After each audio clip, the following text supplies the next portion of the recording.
Halo semuanya, kenalkan saya Hairunisa Burani Sukaswadi dengan NIM G002390 dari kelompok B1. Jadi kali ini saya bakal bahas mengenai materi untuk laporan praktikum anatomi blok 2.1. Oke, langsung aja aku bakalan share screen. Oke.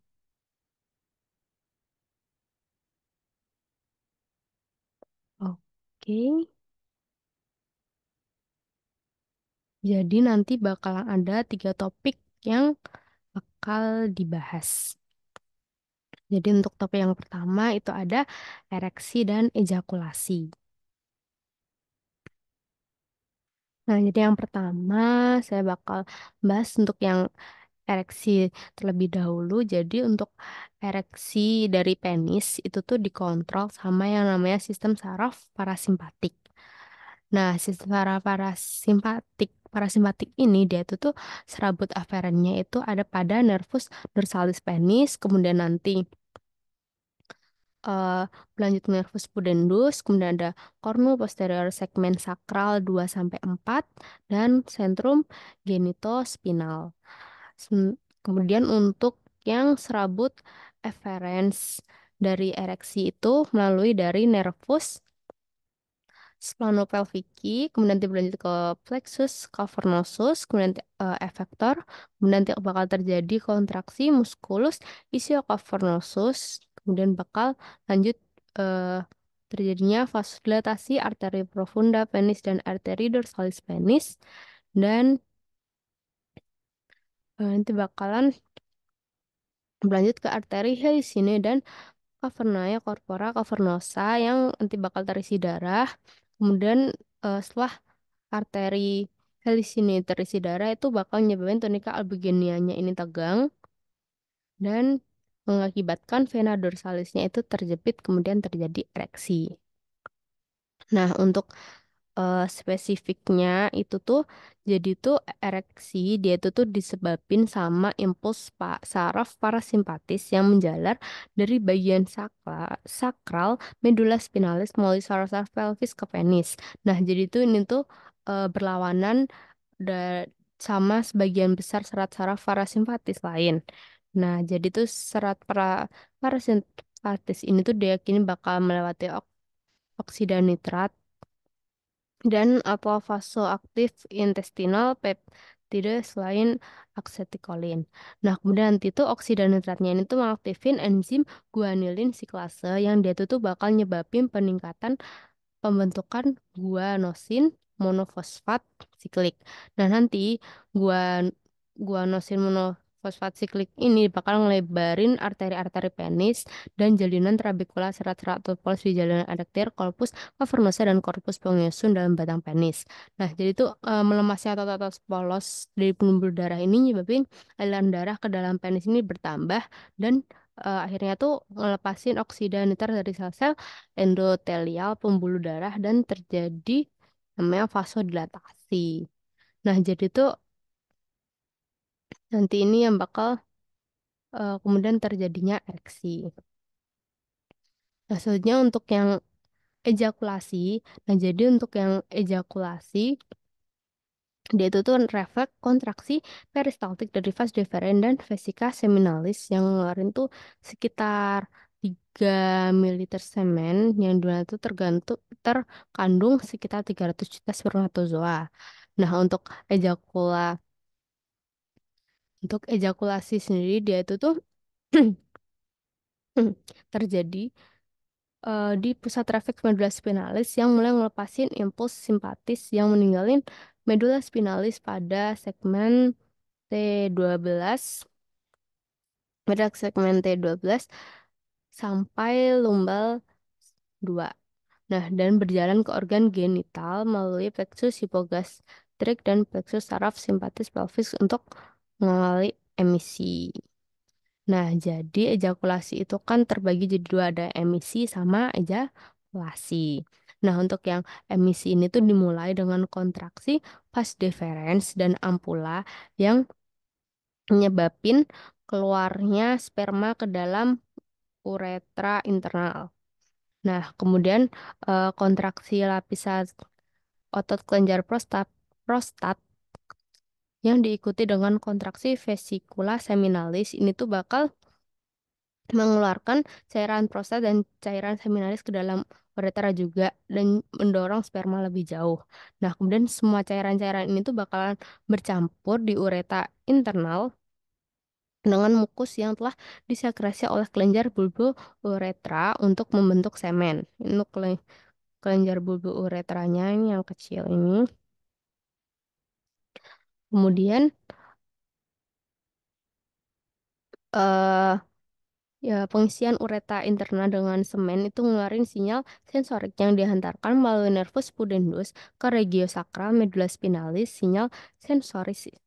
Nah, kemudian spinalis. Nah, sinyal sensoris ini tuh dia tuh makin ngerangsang kontraksi ritmis organ genitalia interna dan dia tuh bakal nyebabin kontraksi otot-otot ischiocavernosus dan bulbocavernosus yang dia tuh bakal neken dasar jaringan erektil penis. Nah, keadaan ini yang menyebabkan peningkatan tekanan dan gelombang di kedua jaringan erektil penis dan di duktus genital serta uretra atau biasa disebut dengan ejakulasi. Nah, nanti ini yang menyebabkan semen itu bakal keluar dari uretra ini keluar. Tuh. Selanjutnya ini untuk kelenjar-kelenjar yang dia itu tuh tadi bekerja waktu ereksi dan juga ejakulasi. Tadi ada tiga, yaitu ada vesicula seminalis, kemudian ada kelenjar prostat sama kelenjar bulbo-uretralis yang kecil ini.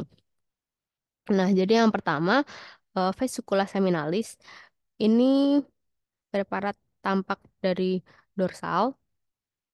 Jadi vesicula seminalis dia ini tuh dua buah organ berlobus dan dia itu terletak pada permukaan posterior.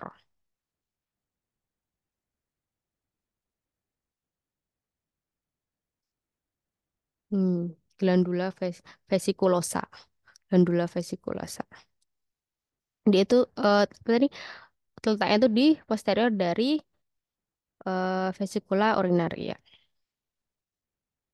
Nah, kemudian ductus deferensnya itu ada di sisi medialnya vesicula seminalis. Nah, fungsinya vesicula seminalis ini dia itu tuh ngehasilin sekret yang ditambahin ke dalam cairan semen yang dia itu tuh ngandung fruktosa dan eh, fruktosa untuk nutrisi dan juga ngandung prostaglandin untuk motilitas sperma. Nah, selanjutnya ada kelenjar prostat. Nah, kelenjar prostat ini dia tuh terletak di antara kolum vesicae dan diafragma urogenital. Nah, dia ini tuh difiksasi sama ligamentum puboprostaticum dan dia tuh bermuara pada uretra pars prostatica melalui ductus prostaticus. Nah, mungkin ini saya lupa nyantumin gambarnya. Jadi tuh prostat kelenjar prostat ini ada 5 lobulus sama 4 zona. Nah, 5 lobulus ini ada anterior, medius, posterior, lateral dextra, sama sinistra.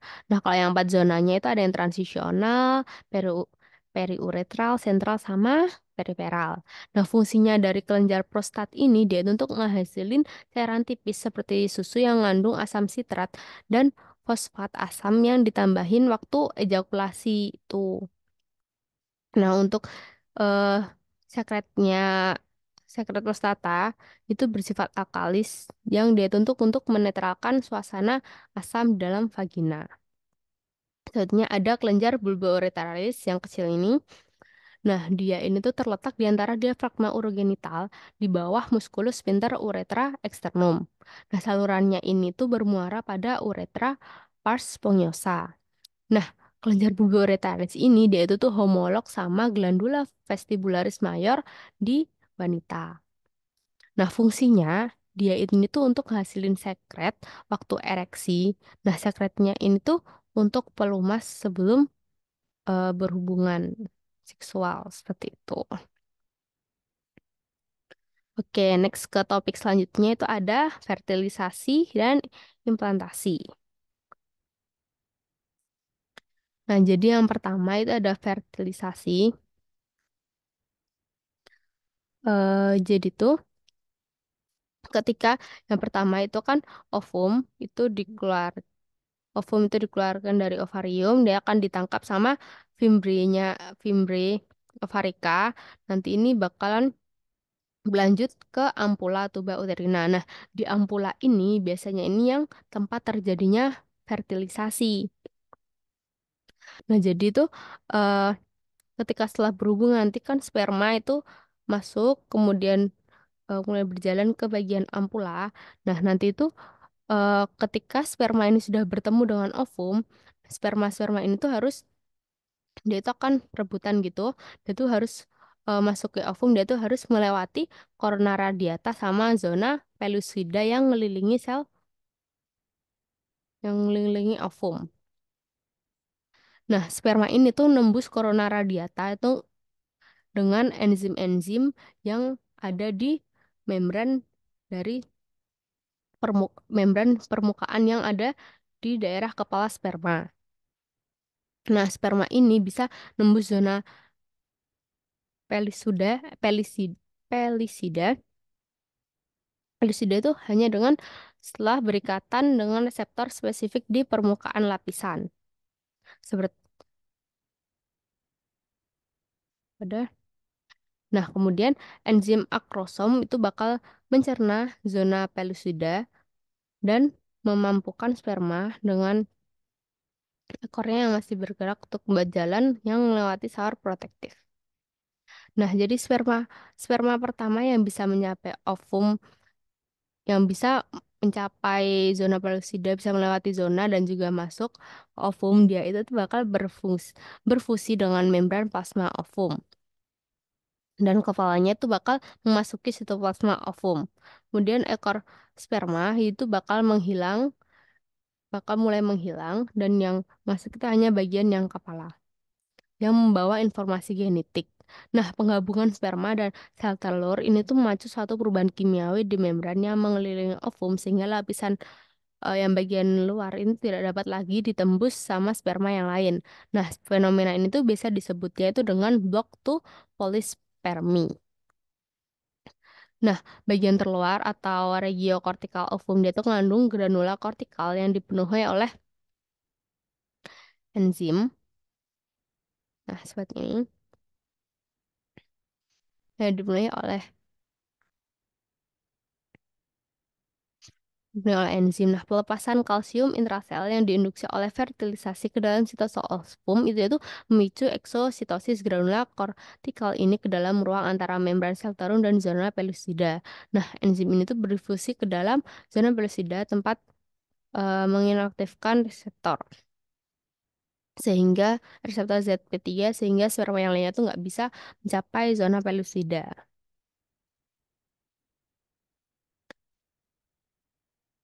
Nah, selanjutnya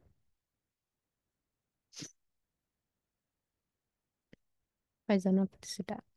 Nah, enzim itu juga untuk apa ya, berfungsi untuk ngerasin zona pelusida dan menutup saluran untuk menjaga sehingga tidak terjadi penetrasi sperma yang lainnya.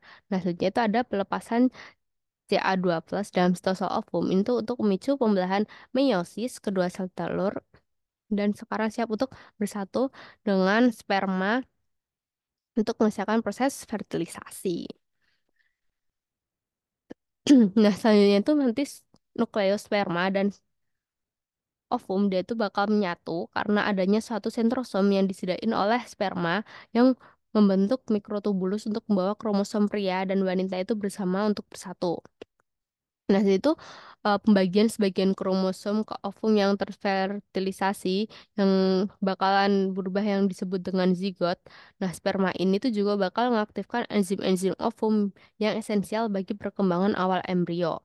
Karena itu, fertilisasi ini tuh menyelesaikan dua kejadian yang berupa mengombinasikan gen dari kedua orang tua untuk membentuk satu organisme dan mengatur perkembangan organisme tersebut.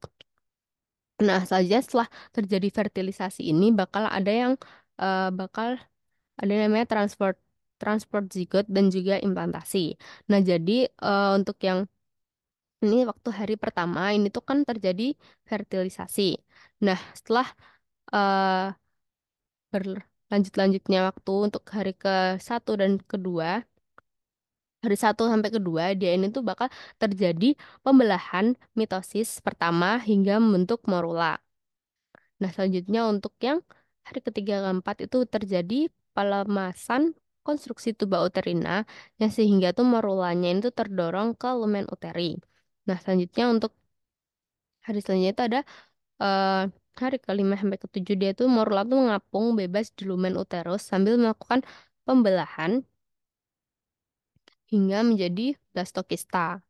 Nah, hari setelahnya itu bakalan terjadi implantasi blastokista di dinding endometrium. Nah, seperti ini. Nah, setelah sampai ke uterus, zigot ini akan bergerak ke arah endometrium dan dia tuh akan melekat pada lapisan endometrium.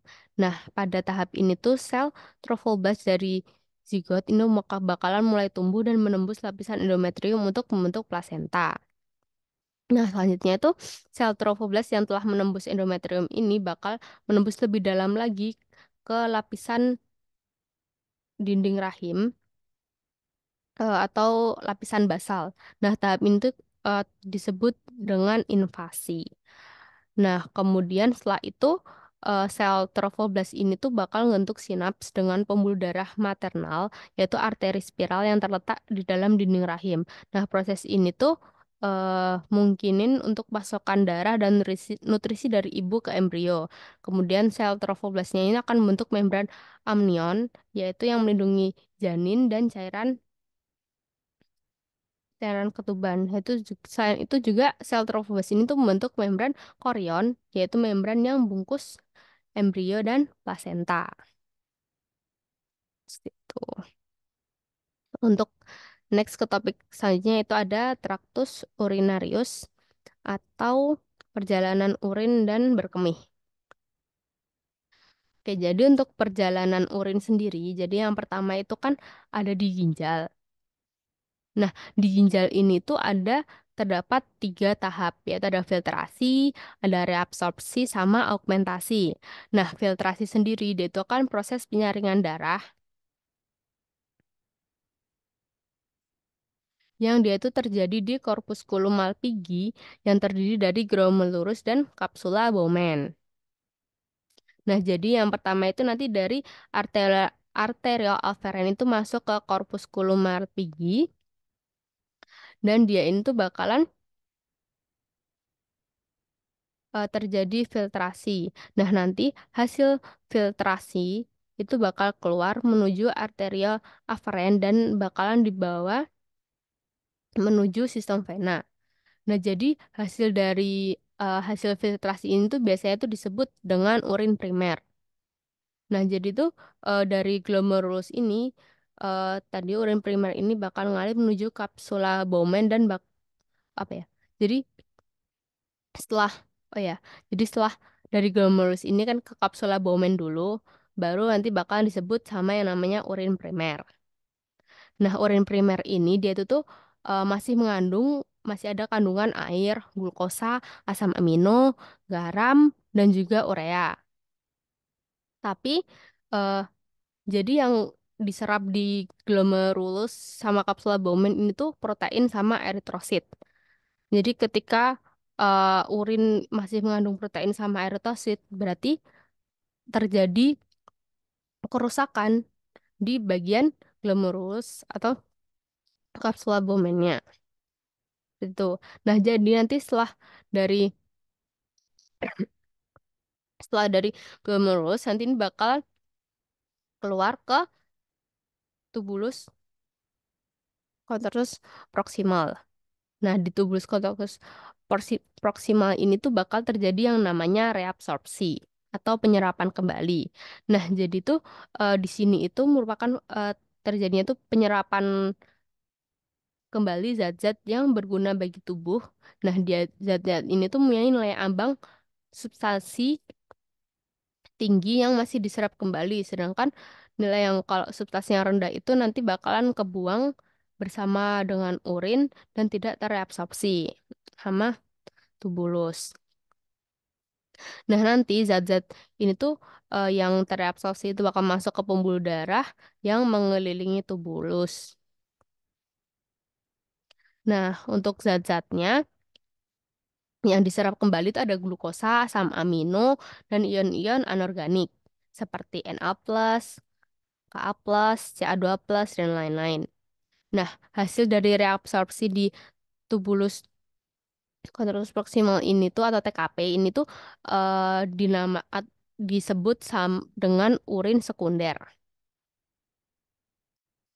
Nah, urin sekunder ini tuh bakalan masuk ke lengkung Henle.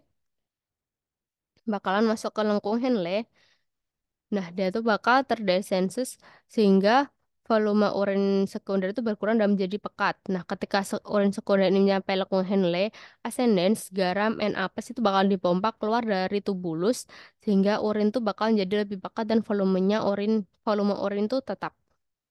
Nah, habis dari lengkung Henle ini bakal lanjut ke TKD atau tubulus corpus distal. Nah, dia tuh bakal terjadi yang namanya augmentasi. Nah, jadi augmentasi ini tuh apa itu namanya zat sisa yang dikeluarkan dari pembuluh apa augmentasi itu adalah pengendapan zat-zat yang tidak dibutuhkan lagi oleh tubuh. Jadi zat sisa yang dikeluarkan oleh pembuluh kapiler itu adalah ion H, ion K, NH3 dan kreatinin. Nah, pengeluaran ion H+ plus ini tuh gantung jaga pH yang tetap di dalam darah. Selam- jadi selama melatih tubulus distal, yaitu urin kan banyak kehilangan darah, jadi konsentrasi urinnya tuh makin pekat. Nah, hasil dari augmentasi itu disebut dengan urin sesungguhnya. Nah, setelah keluar dari TKD ini, nanti ini tuh bakal lanjut ke tubulus kolektivus dan nanti bakal dilanjut apa? Lanjutin ke dialirin ke ureter. Nah, nanti di ureter ini tuh bakal urin ini bakal ngalir ke vesika urinaria dan bakal ditampung. Nah, ketika di penampung di vesika urinaria ini penuh, nanti vesika urinaria ini bakal ngirim sinyal ke otak supaya apa itu namanya buat muskulus sphincternya itu mengendur gitu nanti bakalan lanjut ke bagian uretra. Nah, ini untuk yang prosesnya berkemih sendiri. Nah, jadi tuh berkemih itu bisa juga disebut dengan miksi, yaitu itu adalah proses pengosongan kandung kemih. Nah, jadi tuh apa namanya? Kemampuan menahan urin di luar berkemih atau di luar miksi itu dinamai dengan kontinensi. Nah, kerjasama yang terkoordinasi antara mekanisme pengosongan sama penutupan itu tuh menentukan optimal tidaknya fungsi kandung kemih. Jadi untuk pengaturannya itu ada secara involunter atau otonom sama ada volunter dengan nervus pudendus terhadap aparatus otot kandung kemih dan uretra. Nah, jadi untuk pengosongan kandung kemih itu yang pertama itu adalah pengaktifan pusat kemih atau pusat miksi sakral oleh sebuah pusat di batang otak. Nah, nanti ini tuh dari otak ini bakal ngirimin sinyal untuk apa tuh namanya? Untuk apa untuk apa ya? Memberikan sinyal supaya vesika urinary itu kontraksi, memberikan sinyal supaya muskulus detrusor vesikae itu kontraksi dan terjadi peningkatan tekanan internal di kandung kemih. Nah, kontraksi ini tuh juga diimbangi sama relaksasi muskulus sphincter vesicae dan kontraksi musculus dilatator urethrae dan pubo vesicalis sehingga terjadi dilatasi ostium urethrae internum. Nah, kejadian ini tuh bakal eh, terjadi namanya penutupan simultan kedua muara ureter trigonum oleh otot trigonum dan kemudian relaksasi musculus sphincter urethrae ini tuh yang nah sebelah ini musculus urethrae sphincter ini ya relaksasinya ini bakalan membuka apa namanya buka jalan untuk urin ini tuh keluar dari vesika urinaria masuk ke ureter. Oke. Nah, selain itu, nah ini untuk yang gambar berparat musculus sphincter uretrae. Nah, jadi tuh ini kan ketika muskulus ini tuh berkontraksi ini tuh bakal menekan dari uretra sendiri jadi tuh urinnya tuh nggak bisa keluar. Sedangkan kalau muskulusnya ini itu relaksasi, dia itu bakalan ngelebar dan memberikan jalan eh, memberikan memberikan jalan untuk urin itu keluar dari vesika urinaria dan berkemih. Baik, seperti itu. Terima kasih. Sekian dari saya. Bye bye.